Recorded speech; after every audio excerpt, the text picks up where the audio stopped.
Hello everyone. Welcome back to our new video. Today, I'll guide you through how to share a TikTok video to TikTok story. If you've been searching for a way to share someone video to your TikTok stories, you've come to the right place.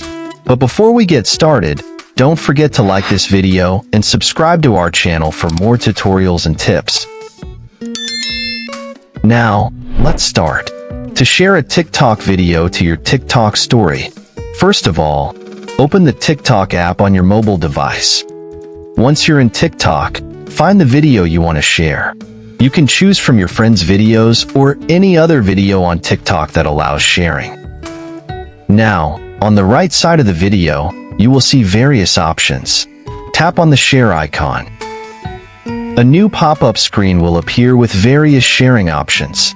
Look for and tap on Add to Story. Once you tap on it, a new screen will open where you can add text, filters, stickers, and more to your story before posting. When you're ready, tap on Add to Story to post the video to your TikTok story. Once posted, your friends and followers will be able to view the video in your story, and it will be visible for 24 hours.